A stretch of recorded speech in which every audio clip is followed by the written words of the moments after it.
welcome to the WTIM Morning Show. I'm Avery Cooper here on WTIM, your information station. Joining me in the studio, Tim Krasiniukis. He's a public relations manager with the Central Illinois Food Bank, and Amy Hagan with the Taylorville Food Pantry. And here to talk about everything going on with with food banks and food pantries in general. Now, welcome back to the program. First off, Tim. Morning, Avery. Pleasure to be back with you. And Amy, great to have you here as well. Well, I couldn't disagree with that, Avery. Always good to be with you as well. All right. So, Tim, before we went on air, you and me talked a little bit about, I think everybody, not just food banks, but everybody is feeling the effects of supply chain issues. How are food banks and food pantries dealing with it? That's right. The food bank has been affected just kind of like everyone else with the supply chain issues. But the important thing to note is that it hasn't affected our core mission of providing food for our neighbors across our 21 counties, which has been fantastic. Now, that's not to say that we haven't been totally unaffected by it. Right now, kind of some of the delays we've been seeing aren't really in the food product itself, but kind of like the packaging that the food product comes in, the cardboard, our aluminum cans, things like that. But the important thing is that the food bank and our partner agencies like the Taylorville Food Pantry continue to adapt kind of as the situation warrants, as things change.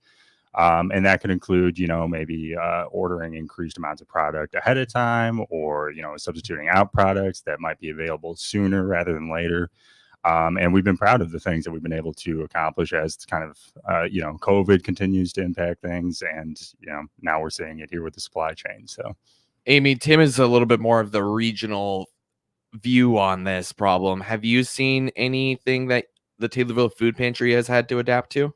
Well, I would say as far as supply chain, probably more than anything, Avery, just the idea of, you're familiar with the fact we go around to different retail establishments in the area, and we pick up what we call our food rescue program a few days out of the week.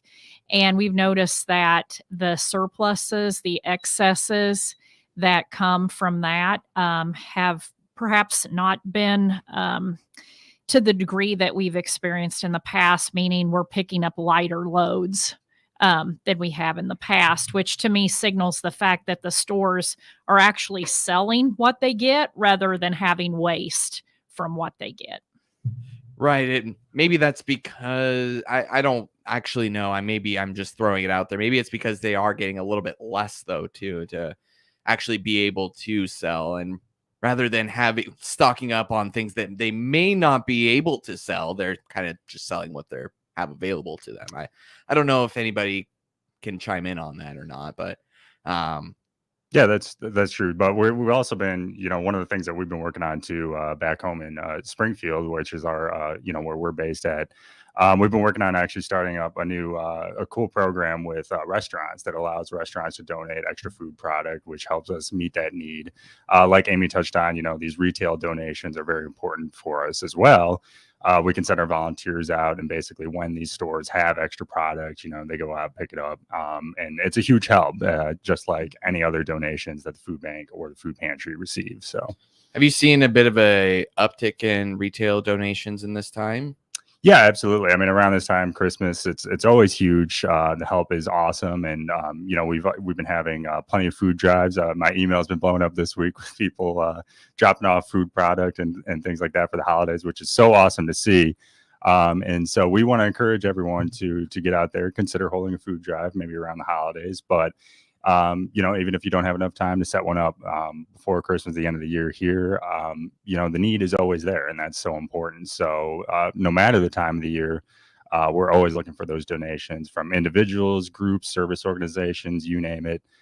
If you're a store owner, you got products that you might want to donate, think of that as well. So don't think of the Christmas time, holiday time as the deadline for putting on a food drive. That's kind of what I picked up out of that. Absolutely. The important thing to remember, hunger is with us 365 days a year. We have 100,000 people in our 21 counties who may not know where their next meal is coming from on a day-to-day basis. So it's always important to meet that need and meet our neighbors where they're at. Amy, how has the food pantry had to adapt during this time? Well, I like to talk about food drives as well, because interestingly enough, I think this is really fun. Without fail, probably 2 or 3 times during the Thanksgiving to Christmas holiday, we'll have people from the community who will reach out to us and say, has the food pantry ever considered a reverse advent calendar, whereby we make it known in a public sense that these are the items we most commonly use in the pantry. And as you're thinking about celebrating the Advent season as a family, be aware of what those items are, be it, rice or canned good of some kind, or peanut butter or jelly or whatever. We actually have our most commonly used items out on our website and on our Facebook page at all times. But anyway, we do have a number of families. We actually have a classroom, I believe it's here at St. Mary's School, that does a reverse Advent for us each year. And it's a fun way to get the kids oriented in the whole theme of giving this holiday season, not just getting.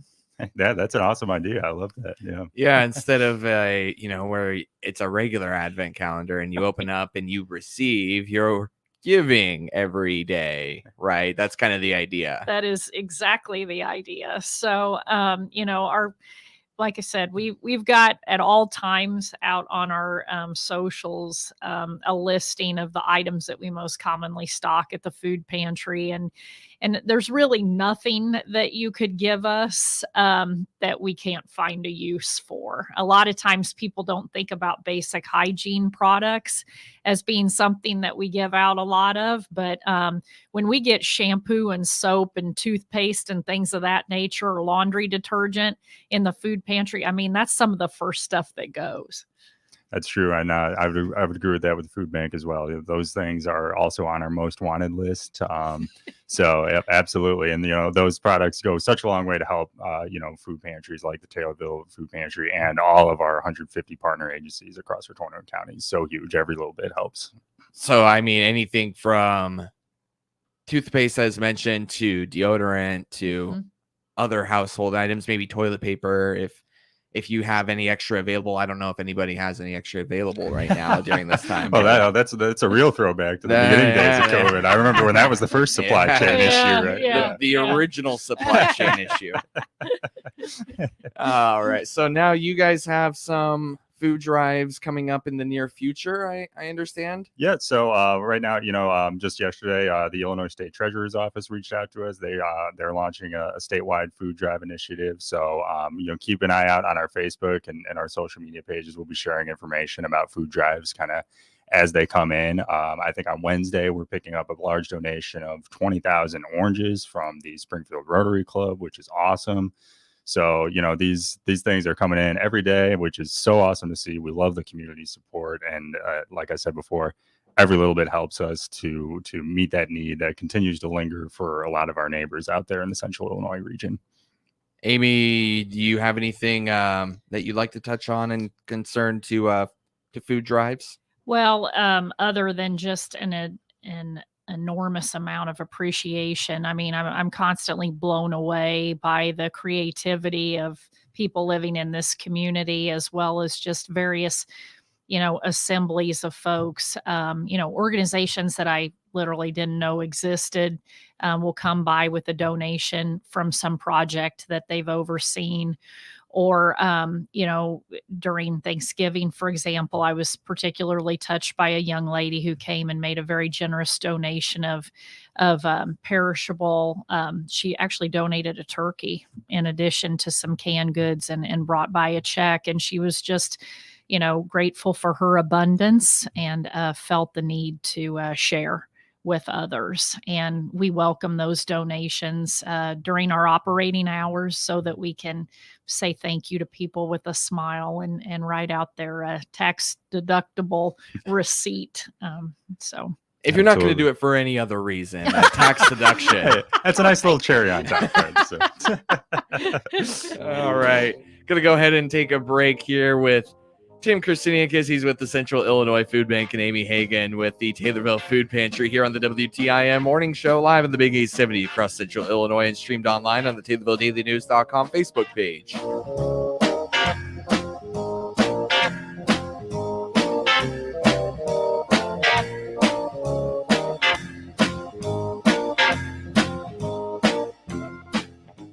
Whatever temperatures this winter brings, your friendly and knowledgeable Bryant dealer is ready to help. Your dealer is committed to achieving a high level of training and skills, backed by outstanding products from one of the industry's most trusted names, Bryant. Whether you need a quick fix or an entirely new heating system, your local Bryant dealer will do whatever it takes for your family's comfort.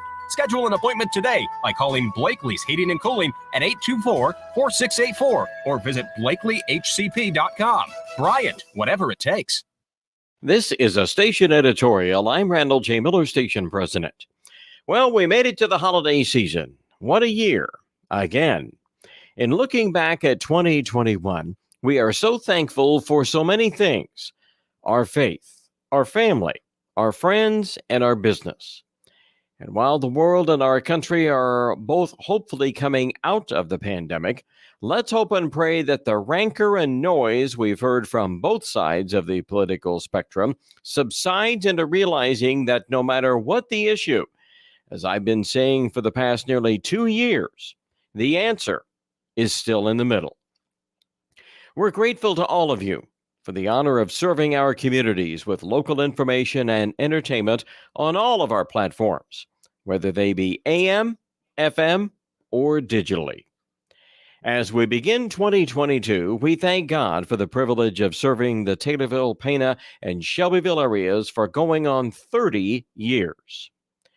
And we also begin our 15th year of serving the Clinton, Monticello, and Lincoln areas. It's been a challenging year for everyone, no matter what your profession or business. We've gotten through 2021 and the 2 years of the pandemic together, encouraging each other, helping each other, and hopefully have learned a lot. On behalf of my wife, Kathy, and our great staffs in Taylorville and Clinton, have a joyous and blessed holiday season. And remember the reason for the season. Jesus came to earth so that we can have life everlasting by accepting his love. May we share that love to each other and our communities this holiday season and as we enter 2022. That's our opinion. We welcome yours.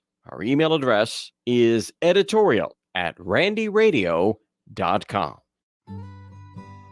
Anderson Jewelers in Taylorville is Christian County's only retail jewelry store. Click our icon on Taylorville Daily News to browse our selection of engagement rings, wedding sets, watches, gifts, and more. Taylorville Estates may be able to help you or your loved one prevent early nursing home placement. Click on our icon at TaylorvilleDailyNews.com to see our comparison chart. For a personal tour, call me, Janet Dobbs, at 824-2222. Welcome back to the WTIM Morning Show, live on 96.1 FM in Christian County and streamed online on the WTIM TV YouTube. I'm Avery Cooper. Joining me in the studio, Central Illinois Food Bank Public Relations Specialist Tim Christiniakis and Amy Hagan with the Taylorville Food Pantry.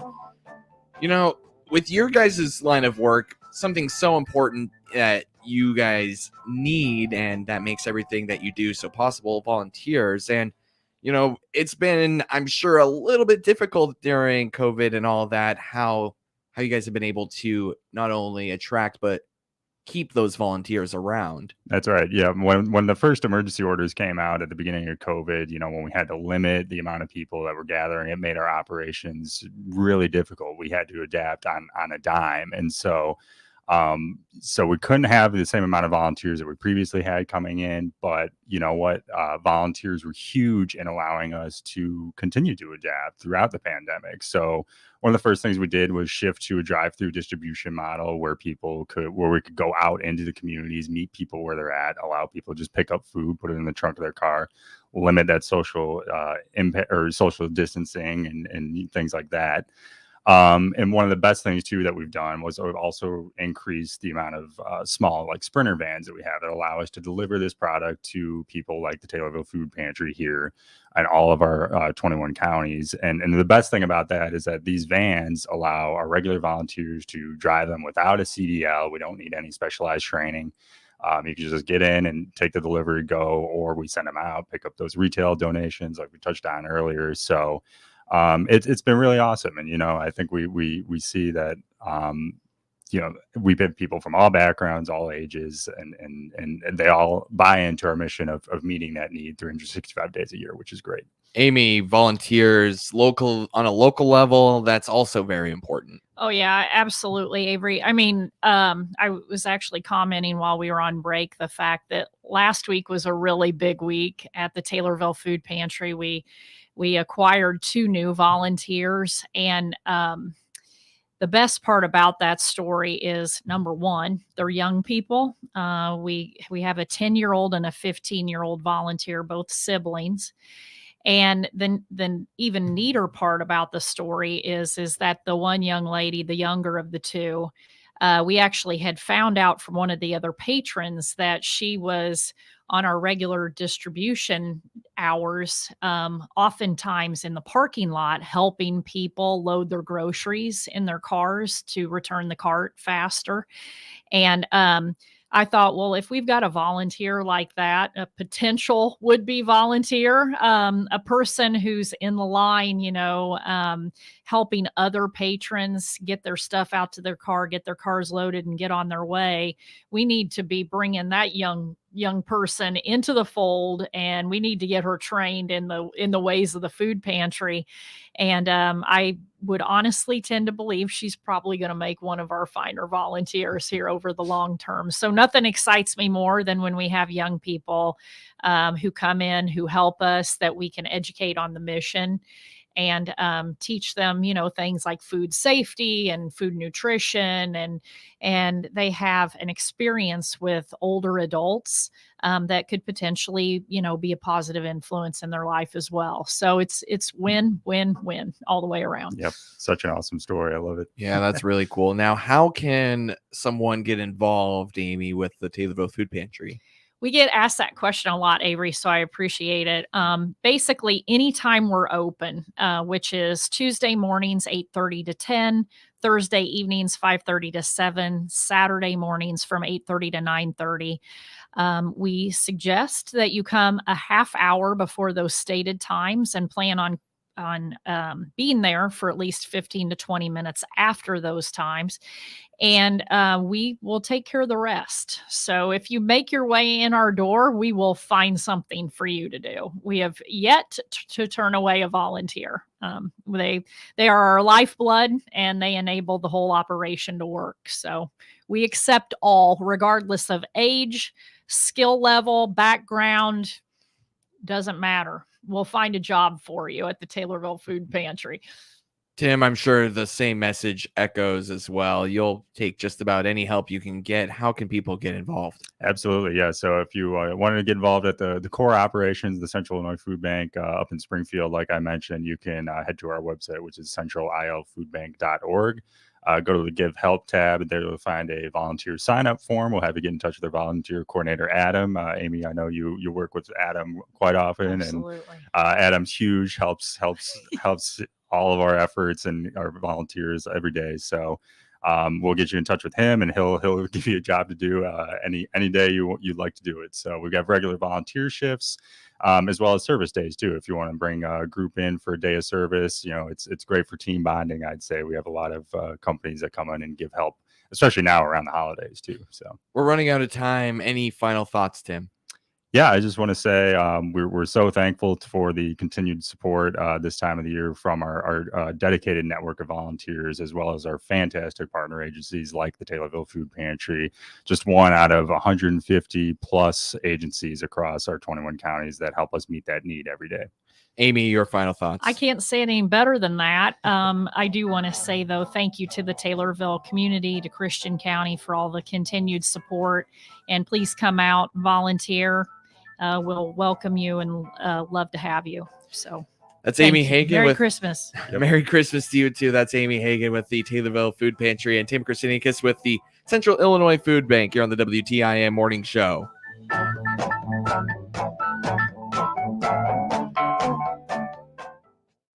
The Big 870 WTIM Assumption Taylorville, 96.1 W241C.